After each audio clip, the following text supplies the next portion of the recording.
All right, today, instead of a box of videos, I'm going to unpack something different.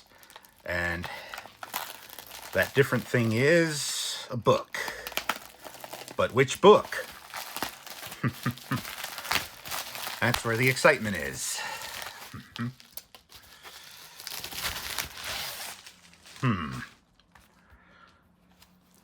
Northern J. Calloway presents Super Vroomer. Written by Carol Hall, illustrated by Samus McLean, conceived by Northern J. Calloway. Now this is the actor who played David on Sesame Street from 1971 to 1989, and Carol Hall was a writer for Sesame Street. So this is one of two books that he came up with the idea for. He's like, "Hey, Carol, could you write this for me? And I'll be sure to stick my name on it." For whatever reason. Okay, it's a discarded library book. Super Vroomer. Doubleday and Company, Garden City, New York.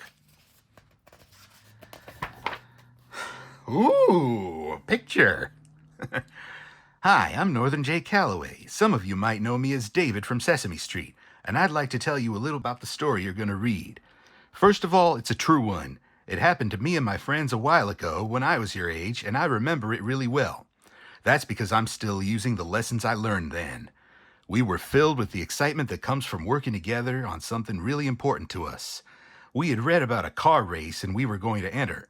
There was a lot of planning and building, and we got things done because we had the energy that comes when you're working hard to be number one. And that's a very special feeling. But I learned about an even more special feeling than that. It's the feeling that comes with finding out that winning is something more than just getting a medal, and that things like playing the game and keeping your goals in front of you and sharing with your friends can be even more important than winning. And that, along with all the fun we had, is what I'd like to share with you in this book. So, with the help of Carol Hall, who set this story down in words, and Samus McLean, who brought it to life with his pictures, I'm able to invite you to help build and race the Super Vroomer.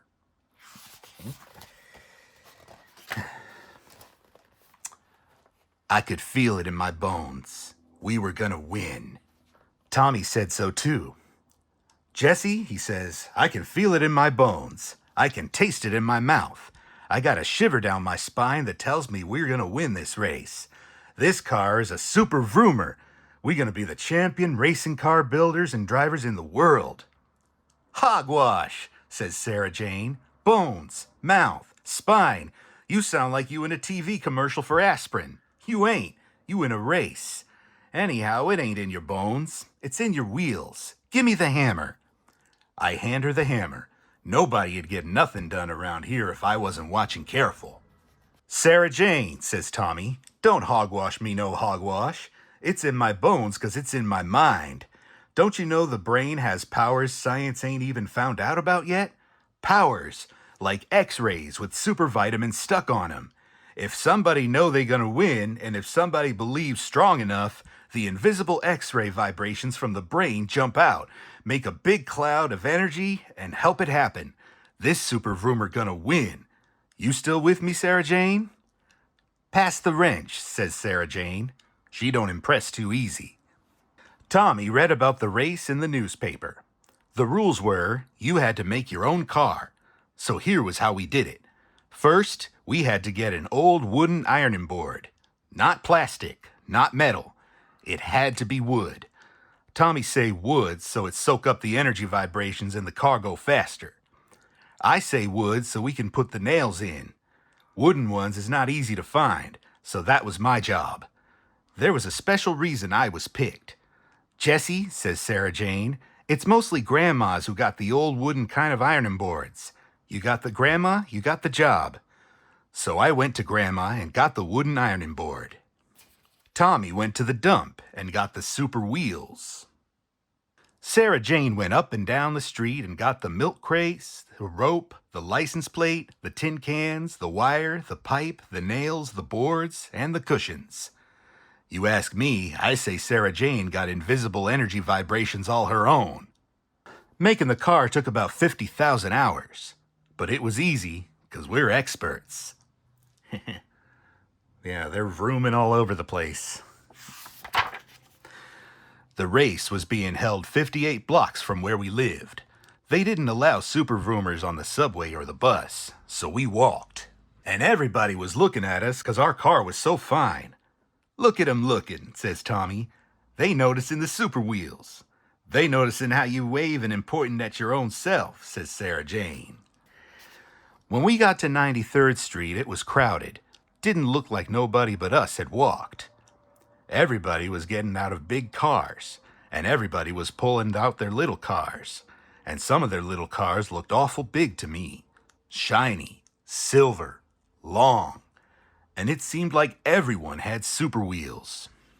We was getting ready to practice the steering when a tall dude comes over and says his job is to inspect our car to make sure it's safe. We were proud to show him the car, so we waited while he looked at it.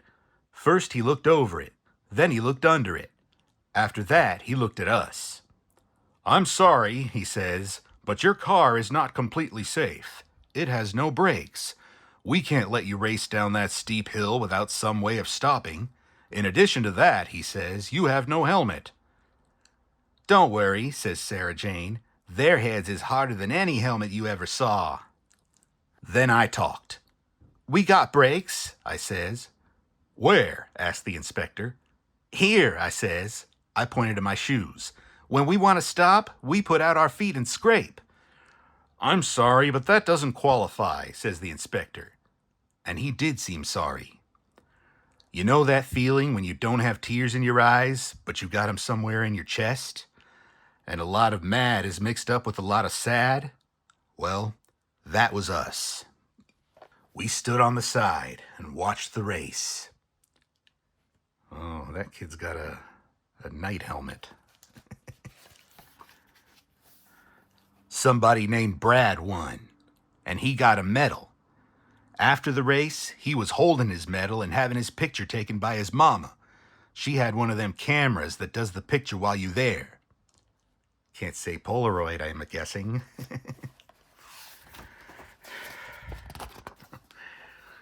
Tommy and Sarah Jane was hanging around and looking down in the mouth, but I was the onlyest one that did anything.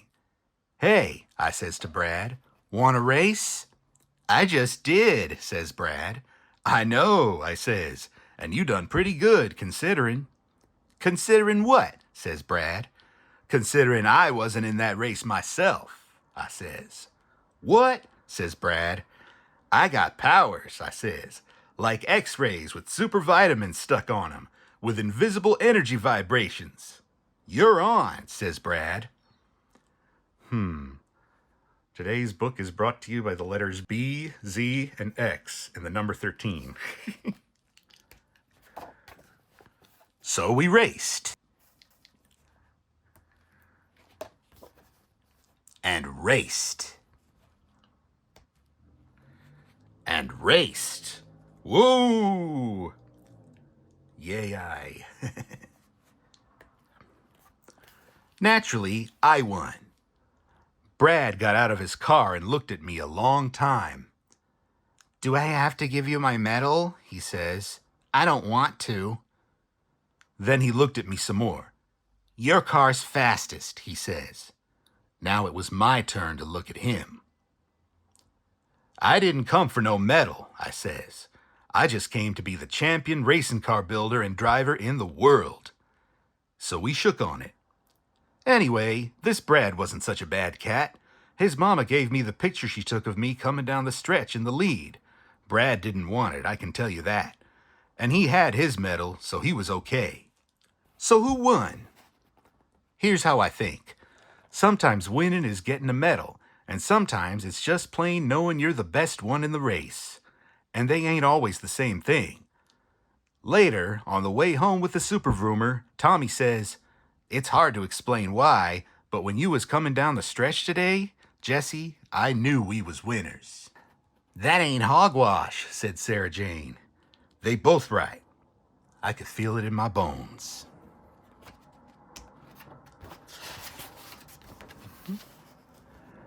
All right. Northern Jake Calloway grew up in Harlem and graduated from New York City's High School of Performing Arts. A talented and energetic young performer, he is well known to children and their parents for his role as David on Sesame Street. His list of dramatic credits is impressive, including the leading player role in the play Pippin. Carol Hall is a songwriter who grew up in Abilene, Texas, graduated from Sarah Lawrence College, and now lives in New York City with her children, Susanna and Daniel. She has recorded 2 albums of her own songs, and her lyrics and music have been sung on Sesame Street, Captain Kangaroo, and the Emmy Award-winning Free to Be You and Me, which was also a record and book. I should probably track down those solo albums. Samus McLean grew up in Cohasset, Massachusetts, a small town south of Boston. After graduating from the Art Institute of Boston, he lived for a short time in Paris and then came to New York City, where he has co-produced several films for Sesame Street. I wonder which ones. I'll have to look that up. He loves theater, opera, and movies. This is the 3rd book he has illustrated for Doubleday. So yeah, pretty good story. I kind of see where he was coming from with this. And yeah, I think, we could use narratives like that today.